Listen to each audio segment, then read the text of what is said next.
Good morning and welcome to Sports Central, brought to you live and exclusive on Spectrum Television, all the way from the hills of Ibiakeren in Gotown State. Kwaibu, my name is Mfonobong Etienne. I'm quite excited to be back on your screens. Lots of exciting stories to look at for in the world of sport. We're talking about everything that has happened over the weekend and also on Monday. Real Madrid also failed in their plan to catch up with Barcelona's league leaders. We'll talk about these and many more. We'll also look at tennis, where we're all dealing with the aftermath of different competitions which has been on our screens, a lot of risings in the rankings. We'll talk about all of these and many more on the flip side of the show. Remember, you can follow us on all social media handles.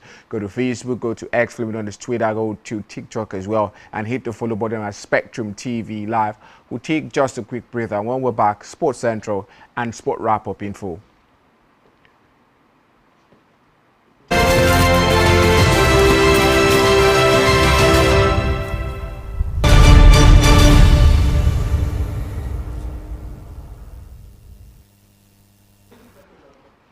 Now we'll start from home with basketball stories when Nigeria's senior women's basketball team, the Tigers, will embark on a landmark tour of the United States that includes a historic WNBA preseason fixture after the Nigeria Basketball Federation formally approved plans for the trip at its latest board meeting.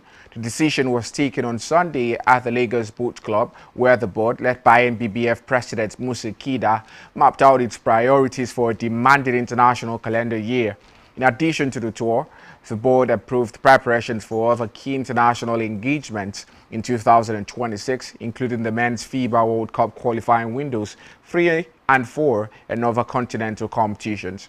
Central to those plans is a high-profile exhibition against WNBA side, the Minnesota Lynx, on April 27th at the T-Mobile Center. The Lynx announced the game last Tuesday as part of a 3-match preseason schedule that also features the Washington Mystics and the expansion franchise Toronto Temple. The fixture will see the Tigers become the first African national team to face a WNBA franchise and the first continental champion to do so, arriving in the United States as reigning Afro-Basket winners after securing a record 5th successive title. The American tour forms part of broader preparations for the FIBA Women's World Cup qualifiers scheduled for March 11 to 17th in Lyon, France. The federation said it had carefully reviewed arrangement to ensure full backing for the team's participation. Now to tennis, where no matter who top seed Carlos Alcaraz faces in his opening match at the BNP Paribas Open, the Spaniard would face a tricky test as the #1 player in the ATP rankings will open the season's first ATP Masters 1000 event against former world #3 Grigor Dimitrov or Sorgin lefty Terence Artemene, with 5-time Indian Wells champion Novak Djokovic also looming in his half of the draw. Alcaraz played Dimitrov in the California desert last year, losing just 2 games to the Bulgarian in the 4th round, but Dimitrov has shown comfort at Indian Wells, reaching the semi-finals in 2021 and the quarterfinals in 2022. Now to the women's draw, where the 3rd WTA 1000 event of the WTA Tour begins tomorrow with a highly competitive field. All top 10 players in the WTA rankings are entered, including world #1 Aryna Sabalenka, who returns to competition for the first time since the Australian Open. Also returning in Indian Wells is Naomi Osaka and Madison Keys. Sabalenka, who is in her 80th week atop the rankings, will make her much anticipated return in the desert. She went 11 wins and just 1 loss in Australia, including a title in Brisbane and another trip to the Australian Open, before sitting out the Middle East swing. And it will be fascinating to see what form should be in her first match in over a month. Now to basketball, where Bulls star Giannis Antetokounmpo acknowledged that he felt rusty during Monday's night's 108-81 loss to the Boston Celtics, his first game in more than 5 weeks after straining his right calf. But following the longest injury-related absence of his career, Antetokounmpo said he didn't take being back on the court for granted. Giannis racked up 19 points, 11 rebounds and 2 assists in the defeat, and he said he had grown accustomed to returning early from injuries, beating even the most optimistic timelines. His most famous ended his right knee during the Eastern Conference Finals before playing in the NBA Finals. He thought he would be able to do that for his recurring calf injury, which also cost him 3 weeks in December, but he wound up missing 15 games after injuring the calf against the Denver Nuggets on January 23rd. Giannis did not want to discuss the Bucks' playoff chances yesterday, reiterating that he was just happy to be back on the court and focused on finding his rhythm. He has missed 29 games this season because of calf and groin injuries. Now to football, where yesterday Real Madrid missed the chance to move within 1 point of La Liga leaders Barcelona after Martin Serrano's spectacular strike gave Getafe a shock win at the Santiago Bernabeu. Serrano scored the winner before halftime when his breathtaking volley nestled into Thibaut Courtois' top corner, condemning the hosts to a second successive league defeat. It means Real remains 4 points behind Barcelona, having both now played 26 games. Madrid were again without Kylian Mbappe, as the 27-year-old has struggled with an injury to the external ligament of his left knee since the end of 2025. Getafe's stubborn defense frustrated Madrid throughout the game as the home side were unable to score past David Soraya. Real Madrid Knights turned from bad to worse when Franco Mastantuono received a red card for abusive language towards referee Alejandro Muniz-Ruiz in time. Moments later, Getafe's Adrian Liso was also sent off after picking up a second yellow card for time wasting. Arbeloa has now lost 4 out of his 12 games in charge, although he has had to make do without both Mbappe and English international Jude Bellingham through injury. Madrid next face Celta Vigo on Friday as they look to avoid a third straight league defeat. That's all we have for you on Sport Wrap Up this one. We'll take a quick break. When we're back, Sports Central in full. Don't go anywhere.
Hello, good morning. Welcome to this important moment. We talk about interesting stories in the world of sports. It is Sports Central, and my name is Vladimir Kim. On Sports Central today, one of the key talking points definitely was centered around the world of football. The sad story that's coming from the Santiago Bernabeu has to do with Real Madrid, and Real Madrid being beaten by Getafe at home. The last time out, and it was the first time it happened, was 2008, and it repeated itself. A big concern would be about the coach, Alaba. He's come out to say, look, I take responsibility for this.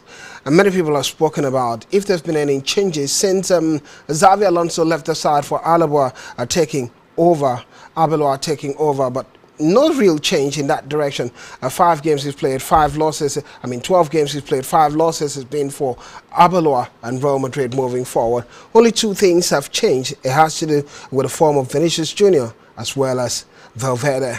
Well, we'll get to talk about a talking point on what the future holds for this Real Madrid side, and knowing fully well multiplicity of games they have to play, and looking forward to the Champions League game against Manchester City.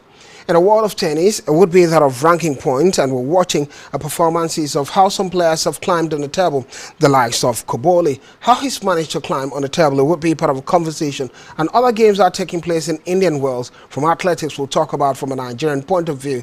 And Nigerian athletes are doing quite well in recent times. It's definitely going to be holistic conversation, not taking out what happens in the world of basketball.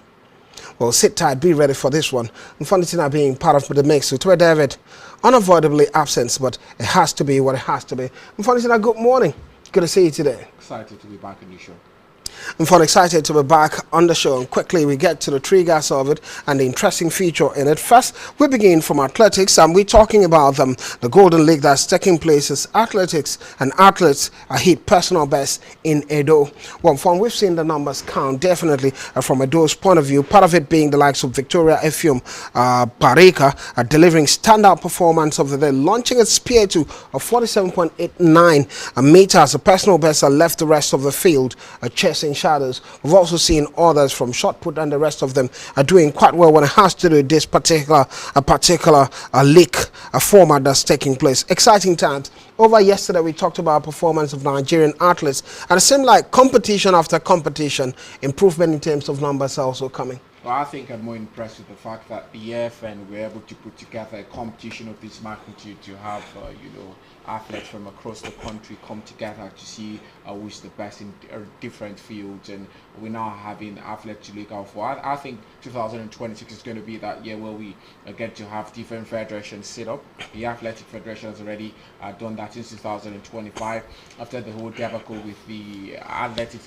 Integrity Unit. I think I've actually seen a lot of innovation and better administration from the EFN, and it's good to see what's coming forward. And for the competition right here in Edo State, the question is always what happens after this competition, because it's not just about winning this one. What's the next one? Because you look at Santa Clara, you go to the United States of America, they have, when it's the indoor season, we have the indoor competitions. When it's the outdoor season, we have the outdoor competitions. So these athletes are consistently engaged in different competitions, keeping themselves fit. But in Nigeria, our athletes have to struggle for, going to different. And what's the level of facilities? What's the level of equipment, to keep them on their toes? So I want to see more from the FN going forward. But this is a good start for them. Well, a time that we praise the AFN and the possibilities of what they've done with the side in terms of having tournament and competition back to back to back, it makes all the difference. The big encouragement would be what gets to happen even further, having a further of this competition to take place. Let's look at one angle in this story. We've seen this progression in terms of competition and the next competition and the next competition. I was talking about preparation towards a Commonwealth game. It seemed to be the new order and quite positive as you've spoken about, but have you spotted or think, and this is a change that we need when we talk about inclusivity, going back home to discover talent, that most likely we're going to have top talent from these particular competitions we're having? Definitely. I think that's why the AFN are making sure we have these competitions, because from here you could see superstars who are doing quite well. We've not yet had a record broken at this particular competition, which is very sad, because I've been keeping a close eye on them, expecting athletes to break maybe national records and all of that, but they've been breaking their own personal best. So it shows that these are not the I'm not going to want to prove them down, but these are not the best athletes we have in the country, but athletes to look out for in the future, people who are trying to get there. It means they need more they need more. This particular set of athletes need more because we're talking about different competitions coming up next in the year. We have different competitions scattered across Nigeria. The question is, do we really have the best at these competitions we're having? Because this competition was in Edo. I'm sure there are lots of athletes who are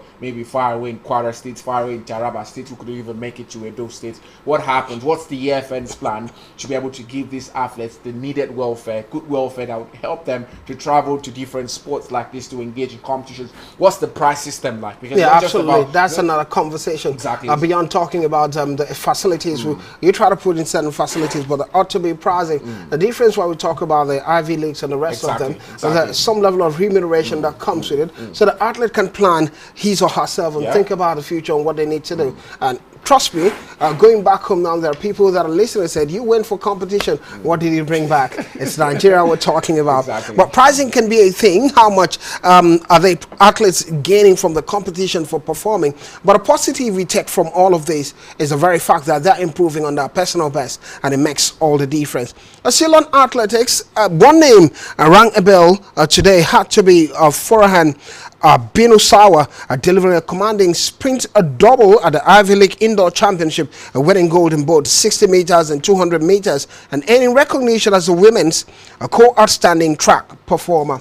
Well, a follow-up to the discussion we had yesterday at the Color system, and now we're talking about the Ivy League and the performances of this lad, and we're talking about Farhan Binusawa, showing class and dominance. I hope I pronounced the name well, not phonetizing it, but basically what it is anyway. But a good performance by the athlete, and it makes all the difference. Definitely, she's now eligible to represent Nigeria finally, you know, because she's gone through that ranks now where she's now at the stage where she can choose to represent either Nigeria or continue representing the United States of America. So that's why she's making the news. It's left to see whether the EFN would actually shoot a call across to this lady, because when you see young stars like this, you definitely have to put yourself out there. The other aspect also is them also being open to do so. Exactly, that's the thing. Because now it doesn't seem as if you're pressuring them to come to Nigeria. Because Abidu, the question she would ask them is, why should I leave people who've given me the platform, who've given me the right equipment, who've given me the welfare I've needed to get to this stage, to come represent a country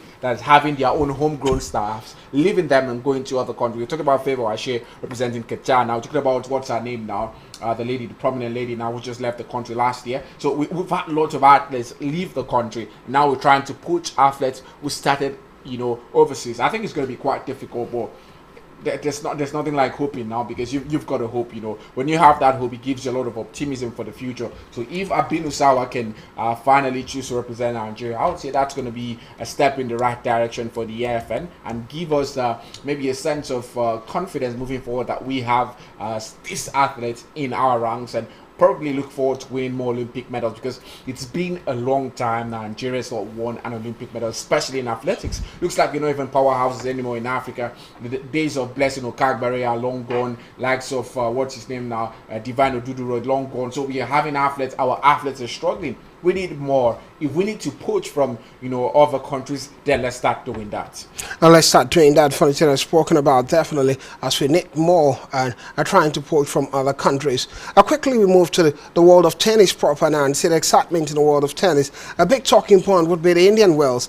Such a big competition in Indian Wells, and mostly having big superstars feature in it. And part of this conversation around it would be the fact that world number one Carlos Alcaraz faces tricky opening test with Novak Djokovic, and it's quite looming. Well, funny thing, somewhat somehow, this seemed like a competition where you expect Carlos Alcaraz and Novak Djokovic probably to meet at the final, but it seemed like it's looming. It could be the first track for both big superstars. It seemed like we can talk about one that's almost ending his career and one that maybe trying to pick in his career. Exactly. I think for Carlos Alcaraz, it's going to always be a very difficult game against Djokovic. I think he's lost to Djokovic more times than Yannick Sinner has lost to Djokovic. Anytime Yannick Sinner meets Djokovic, it's almost as if he might win. But when Carlos Alcaraz meets Novak Djokovic, you're always talking about it's going to be a very, very close one.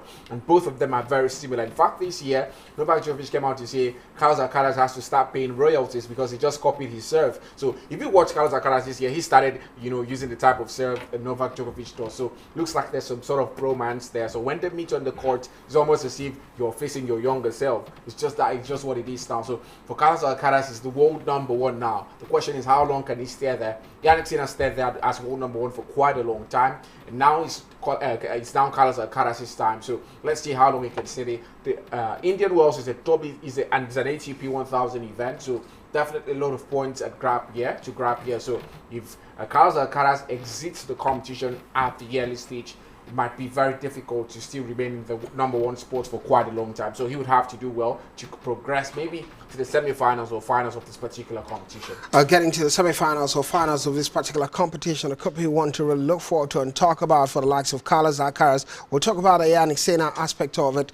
We hear Yannick Sinner also is in the same quarter with Ben Shelton, so a top quarter to talk about. So a big superstars, especially when you're looking at the Sunshine Doubles. We're talking about Indian Wells starting, and we're also talking about other competition that follows suit in that direction. But Yannick Sinner in the same quarter with Ben Shelton makes it even tougher in that direction. And we're talking about also still from the women's point of view, Aryna Sabalenka, top superstar, returning to desert with Anisimova in her quarter. Well, Mfon, let's do a quick projection, because after Indian Wells, what's the next competition now?